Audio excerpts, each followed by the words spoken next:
Hola a todos y bienvenidos a un nuevo video de Reporte Católico narrado por Vincenzo Rutigliano Díaz. El día de hoy vamos a hablar sobre los evangelios apócrifos y qué son, por qué no están en la Biblia.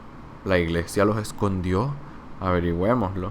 Vamos a usar como ejemplo un libro llamado El Evangelio según Tomás. Es un texto redescubierto en 1947 en Egipto, junto con otros libros que poseen un estilo parecido a los 4 evangelios. Por eso es que estos libros se les llaman evangelios apócrifos, ya que vendrían siendo historias alternativas de la vida de Jesús. Sin embargo, cada cierto tiempo estos libros saltan a las noticias como enseñanzas prohibidas o enseñanzas olvidadas de Jesucristo. De entre ellos, Tomás es el más popular. Ahora, ¿podemos confiar en lo que dicen estos evangelios apócrifos? Vamos a ver, vamos a comparar. Vemos que los 4 evangelios, Mateo, Marcos, Lucas y Juan, hablan sobre la vida, muerte y resurrección de Jesucristo. Tienen alto conocimiento geográfico e histórico de donde ocurren los eventos. Por otra parte, Tomás es diferente porque es simplemente una recopilación de 114 dichos que se le atribuyen a Jesucristo. Y a diferencia, no te cuenta ninguna historia, simplemente te menciona la región de Judea e Israel una sola vez cada una, mientras que abajo en esta tabla azul vemos todas las ciudades que se mencionan en los 4 evangelios, los evangelios canónicos que están en la Biblia. Ahora, la pregunta que muchos se hacen es ¿cuándo se escribió Tomás? Porque si se escribió cerca de la época en la que vivió Jesús, podríamos confiar en este libro como una fuente histórica del ministerio de Jesús. Sin embargo, si fue escrito después, podríamos pensar que es simplemente una especie de mezcla de los libros anteriores y que lo inventaron en base a esos libros y después le insertaron otro tipo de enseñanzas y que por ende no nos da un acceso histórico a las enseñanzas de Jesús. Entonces, si Tomás es citado primero por los primeros cristianos, sería una fuente para los libros de los 4 evangelios canónicos. Pero si los evangelios canónicos son citados primero, es porque debieron ser escritos primero. Así que veamos cuál de estas dos opciones tiene más sentido con respecto a la evidencia. Tenemos la posibilidad de que Tomás esté antes de los evangelios o después de los evangelios.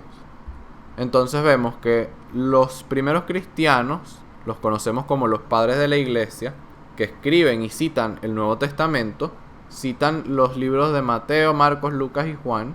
Más de 18 escritores cristianos lo hacen en el siglo II. El primero en hablar de los diferentes evangelios es Papías de Hierápolis, que nos dice que Mateo fue el que escribió el primer evangelio dirigido a los hebreos. Y tenemos que la primera persona que menciona el evangelio de Tomás es Hipólito de Roma, en el año 200, y lo hace precisamente para condenarlo. Es decir, tenemos más de 18 autores que citan los 4 evangelios por los primeros 2 siglos de la cristiandad, y al final del segundo siglo es que tenemos la primera mención del evangelio de Tomás. Eso quiere decir que más tardar el año 200 se debió escribir. Pero, ¿qué tan temprano se escribió? Esa es la pregunta que tenemos que ver. Y la clave para saber eso está en alguien llamado Tasiano, que escribió un libro que se llama El Diatesarón. El Diatesarón significa desde los 4 y vendría siendo una mezcla de los 4 evangelios de Mateo, Marcos, Lucas y Juan. Esta armonía junta esos 4 evangelios como una sola historia, un solo libro, y también nos sirve como una prueba de que ya en este siglo ya se veían los 4 evangelios como las 4 autoridades más antiguas sobre la vida de Jesús. Entonces vemos que según el académico Nicolás Perrin de la Universidad Johns Hopkins, el evangelio según Tomás, quien tomó el texto en egipcio, en copto, del evangelio de Tomás y lo tradujo al griego y al arameo, él logró demostrar una dependencia textual entre la versión aramea de Tomás con el Diatesarón de Tasiano. Es decir, Tomás tiene fuentes de los 4 evangelios porque se basa en la armonía de Tasiano de los 4 evangelios, y a través de ese es que se basa en esos 4 evangelios. Sabemos que el Nuevo Testamento es el texto antiguo con mayor cantidad de manuscritos que tenemos hasta la actualidad y con mayor fidelidad. Si no podemos confiar en el Nuevo Testamento, no podemos confiar en ningún otro tipo de escritos antiguos, si nos referimos a lo que respecta a la evidencia de los manuscritos. Entonces tenemos 3 manuscritos parciales que entre ellos muestran alrededor del 20% del contenido de Tomás en griego, todos alrededor del año 200, un poco después del año 200. lo cual nos deja también, comparado con el Nuevo Testamento, que tiene 8 copias también cercanas, pero la primera copia completa del Evangelio de Pseudo Tomás viene en el año 350 y tenemos una sola copia que sobrevive, mientras que del Nuevo Testamento tenemos eventualmente 30 copias y después 42 copias para el año 300, es decir, mucho más temprano que los textos de este Evangelio apócrifo de Tomás. Tenemos 3 manuscritos completos que nos muestran la mayoría del Nuevo Testamento: el Códice Sinaítico, el Códice Vaticano y el Códice Alejandrino. Entonces vemos que el texto del Evangelio de Tomás tiene muy poca evidencia textual y pocos manuscritos muestran demasiada variación, es decir, entre la versión griega y la versión copta, es decir, la versión en egipcio que tenemos, muestra bastante variación. Si bien el Nuevo Testamento también tiene variaciones, alrededor del 75% son errores ortográficos, el 15% son palabras sinónimas y cambios de posición de palabras. Entonces las citas de los padres de la iglesia son las que nos permiten saber qué es lo que decía originalmente el texto del Nuevo Testamento, ayudándonos con la evidencia tan grande que hay de manuscritos. Entonces, vemos que el Evangelio de Pseudo Tomás es un evangelio apócrifo escrito por los gnósticos a finales del siglo II, 90 años después de sus fuentes y pues prácticamente 140 años después del ministerio de Jesucristo. Y no fue escrito, por supuesto, por el apóstol Tomás, ni por ningún apóstol, ni por un autor cristiano. Entonces no es una fuente que nos permita llegar al Jesús histórico que vivió en Judea en el principio del primer siglo, al contrario de los 4 evangelios canónicos. Este evangelio no fue ocultado por la iglesia tampoco, simplemente perdió popularidad ya que los gnósticos nunca dejaron de existir. Recordemos que el Papa Damaso I fue el que aprobó la lista de 27 libros del Nuevo Testamento y de 46 del Antiguo Testamento, y luego el Papa Gelaso I en 519 volvió a publicar los decretos del Concilio de Roma de 382, y esa vez, en el año 519, se publicó una lista de libros no recibidos en conjunto, es decir, libros rechazados por ser bastante tardíos y por contener doctrinas de los gnósticos. En esta lista incluye el Evangelio de Pseudo Tomás. Entonces, ya que el Evangelio apócrifo de Tomás tiene paralelos con los libros del Nuevo Testamento, si fuera anterior, el Nuevo Testamento sería copiado de Tomás, pero vimos ya que como fue escrito después del día Tesarón, pues fue entre el año 172 y el año 200, entonces sí es copiado del Nuevo Testamento. Y vemos que tiene incluso ideas no solamente de los evangelios, sino sacado de la carta a los romanos, de la carta de los filipenses, de San Pablo. Entonces vamos a ver algunos de estos ejemplos más adelante, y vamos a ver también que alrededor del 50% de este evangelio apócrifo es original. Entonces vamos a aprender un poco también de las diferencias de los gnósticos y de los cristianos, cuáles son estos paralelos que hay en esos evangelios apócrifos. Entonces vemos que en el Nuevo Testamento Jesucristo es la luz, mientras que en el Evangelio de Tomás la luz está en todas partes. Y el ayuno y la oración son buenos para Jesucristo en el Nuevo Testamento, pero el ayuno y la oración son malos en el Evangelio de Pseudo Tomás. En el Nuevo Testamento Jesucristo murió por los pecados, y en el Evangelio de Tomás Jesús no muere. Y en el Nuevo Testamento Jesucristo resucitó físicamente, pero en el Evangelio de Tomás la resurrección es algo simbólico, algo metafórico. Entonces vemos que en el Nuevo Testamento Jesús es el Cristo, el Mesías, el Señor y el Salvador. Pero en Tomás, Jesús es simplemente un filósofo, un pensador, como un filósofo griego. Entonces vamos a empezar leyendo las partes que son como más radicalmente diferentes. Vemos que estas son las palabras secretas que Jesús el viviente dijo y que escribió Dídimo Judas, Tomás. Entonces este evangelio no habla sobre la buena noticia de Jesucristo, sino sobre el conocimiento secreto. Los 4 evangelios se escribieron para confirmar el mensaje de Jesucristo que fue entregado a los apóstoles y a la iglesia, no para revelar verdades ocultas. Vemos aquí que los primeros versículos del Nuevo Testamento de cada evangelio empieza hablándote sobre Jesucristo como el Mesías, no sobre unos dichos o sobre unas enseñanzas secretas. En el Nuevo Testamento se le llama el Evangelio, es decir, la buena noticia. Pero en Tomás nos dice en la primera línea a quién se lo está diciendo Jesús. Es decir, este evangelio no se trata sobre Jesús, se trata sobre los dichos secretos que Jesús, el viviente, le dijo y escribió Dídimo Judas Tomás. Entonces, ¿cuáles son esas enseñanzas propias que tienen? En los gnósticos, en Pseudo Tomás dice, y él dijo esto: quien encuentre la interpretación de estas palabras no gustará de muerte. Esto vemos que es basado en Juan 8:51, que Jesús dice: en verdad os digo, si alguno guarda mi palabra, no verá la muerte jamás. Los gnósticos están agarrando este versículo de Juan y cambian la enseñanza que tiene Jesús. Ya no se trata de obedecer y creer en las palabras de Jesucristo, sino en meditar filosóficamente para obtener la vida eterna. Este es un Jesús diferente también, porque tiene un pasaje paralelo. Sabemos en los evangelios que hay una escena en la que Jesucristo les pregunta a los apóstoles: ¿quién dicen los hombres que es el Hijo del Hombre?, refiriéndose a sí mismo. Unos que Juan el Bautista, otros que Elías y otros que Jeremías o uno de los profetas. Y díceles él: ¿y vosotros quién decís que soy yo?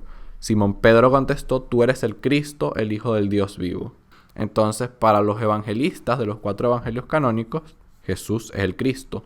Mientras que en Tomás tenemos una escena paralela, que es algo increíble por lo obvio que está construida esta escena para hacer un paralelo. Vamos a leer en Pseudo Tomás. Dijo Jesús a sus discípulos: comparadme y decidme a quién me parezco. Díjole Simón Pedro: te pareces a un ángel justo. Díjole Mateo: te pareces a un filósofo sabio. Díjole Tomás: maestro, mi boca es absolutamente incapaz de decir a quién te pareces. Dijo Jesús: yo no soy tu maestro, puesto que has bebido y te has embriagado del pozo que bulle que yo mismo he excavado. Y le tomó consigo y se retiró. Y le dijo 3 palabras. Cuando Tomás volvió con sus compañeros, le preguntaron: ¿qué te ha dicho Jesús? Díjoles Tomás: si yo os dijera una de las palabras que me ha dicho, cogeríais piedras y las arrojaríais sobre mí, y saldría fuego de las piedras que os abrasaría. Esto suena muy interesante, pero vemos que es claramente un paralelo a lo que nos dicen los evangelios canónicos. Y los personajes que aquí escoge el autor gnóstico son precisamente Pedro y Mateo. Y no es una casualidad, porque Pedro es el testigo principal del evangelio de Marcos, como ya hemos hablado en nuestros otros videos. Y Mateo es el otro evangelista. Entonces está agarrando estos 2 apóstoles y se está prácticamente burlando de su autoridad. Nos dice que Pedro ve a Jesús como un ángel. Y justamente siendo él el que le dice a Jesús que él es el Cristo, él es el que revela eso públicamente. Lo anuncia a los apóstoles. Y Mateo le dice: no, es que eres como un filósofo sabio. Está prácticamente burlándose del testimonio de los otros evangelios. Está diciendo: no confíen en esos evangelios que da la iglesia, sino en este evangelio. Este sí es. Entonces vamos a ver que habla de problemas posteriores. Aquí vemos que los 4 evangelios canónicos no hablan de la circuncisión, porque fueron escritos mayormente antes de que los gentiles se convirtieran y antes del concilio de Jerusalén, en el año 50, que los apóstoles y Pablo decidieron no requerir la circuncisión para los gentiles, y esta controversia existía porque Jesucristo nunca habló al respecto. Él dejó la autoridad a la iglesia para decidir. El autor gnóstico de Pseudo Tomás está poniendo palabras en la boca de Jesús, puesto que aquí nos pone, basándose como es en la carta de San Pablo, de que el bautismo es la circuncisión en Cristo, los sepultados con Él en el bautismo. Por eso es que los cristianos no necesitamos circuncidarnos. Pero los gnósticos no creen en la autoridad de San Pablo, no creen en la autoridad de la iglesia para decidir estas cosas. Y los que no creen en la autoridad de la iglesia, sino en algunos textos, como que quieren regir su vida exclusivamente por lo que está escrito, necesitan que esté escrito eso. Entonces crearon un dicho donde Jesús dice que la circuncisión es mala. Y la Biblia no enseña realmente que la circuncisión sea mala, sino que no es una cosa necesaria para la salvación, no es salvífica, como si lo es el bautismo. Ahora vemos que la filosofía está por encima de la caridad para los gnósticos. Dijo Jesús esto en Pseudo Tomás: yo digo mis misterios a los que son dignos de mis misterios. Lo que haga tu derecha, que no sepa tu izquierda lo que hace. Esto suena bastante familiar y casi nos quedamos con que es lo mismo que está diciendo en el evangelio canónico, pero si se fijan, Jesús está hablando en Mateo sobre la caridad. Tu mano izquierda no sepa lo que hace tu derecha. Está hablando sobre dar desinteresadamente, no sobre los misterios. Entonces aquí podríamos interpretar el dicho gnóstico como que se refiere a tu izquierda y tu derecha interior. Es decir, como que el ser humano tiene una especie de división mística por dentro. Y el reino descrito en Pseudo Tomás no es el mismo reino de los cielos del que Jesús habla en el evangelio canónico. Esta es una parábola original que no sale en la Biblia, sino que es en este evangelio gnóstico nada más. El reino del Padre se asemeja a una mujer llevando una jarra llena de harina. Mientras estaba caminando por un lejano camino, el asa de la jarra se rompió. La harina se derramó tras ella en el camino. Ella no lo supo, no se dio cuenta del accidente. Cuando llegó a su casa, puso la jarra en el suelo, la encontró vacía. Este reino suena bastante extraño, porque el reino del que nos habló Jesucristo en el Evangelio, que fueron escritos por los apóstoles, nos dice que Jesús empezó a predicar: convertíos, porque el reino de los cielos ha llegado.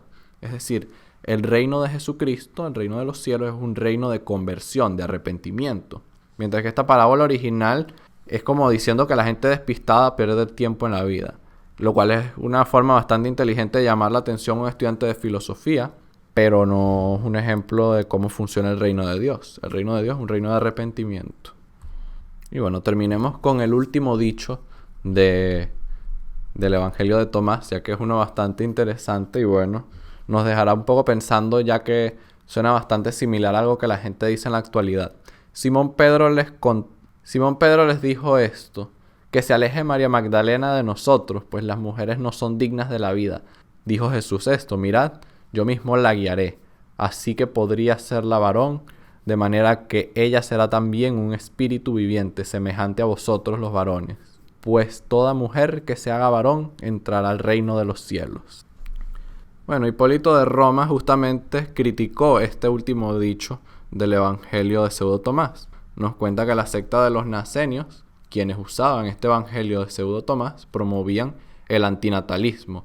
Este pasaje es probablemente una referencia a eso mismo, es decir, estaban en contra de reproducirse, de tener el encuentro matrimonial, como lo enseña Jesucristo. Desde el comienzo de la creación, Él los hizo varón y hembra. Por eso dejará el hombre a su padre y a su madre, y los dos se harán una sola carne. De manera que ya no son dos, sino una sola carne. Pues bien, lo que Dios unió, que no lo separe el hombre. Entonces me parece un poco curioso que justamente este dicho apócrifo del último, que cierra este evangelio apócrifo, es bastante similar a muchas de las cosas que dice la sociedad en la actualidad. Recordemos entonces ese matrimonio que Jesucristo instituyó, y recordemos también que existe un solo evangelio, leyéndolo de como nos dice San Pablo en la carta a los Gálatas. Me maravillo de que, abandonando al que os llamó por la gracia de Cristo, os paséis tan pronto otro evangelio. No que haya otro, sino que hay algunos que os perturban y quieren deformar el evangelio de Cristo. Pero aun cuando nosotros mismos o un ángel del cielo os anunciara un evangelio distinto del que os hemos anunciado, sea anatema. Como lo tenemos dicho también ahora, lo repito: si alguno os anuncia un evangelio distinto del que habéis recibido, sea anatema. Pues, ¿busco yo ahora el favor de los hombres o el de Dios? ¿O es que intento agradar a los hombres? Si todavía tratara de agradar a los hombres, ya no sería siervo de Cristo. Porque os hago saber, hermanos, que el evangelio anunciado por mí no es de orden humano, pues yo no lo recibí ni lo aprendí de hombre alguno, sino por revelación de Jesucristo. De la misma manera que San Pablo, testigo de la fe del evangelio de Jesucristo, de la misma manera nosotros tenemos que aferrarnos a las enseñanzas de ese evangelio de arrepentimiento y de obediencia que Jesucristo nos da a través de su iglesia.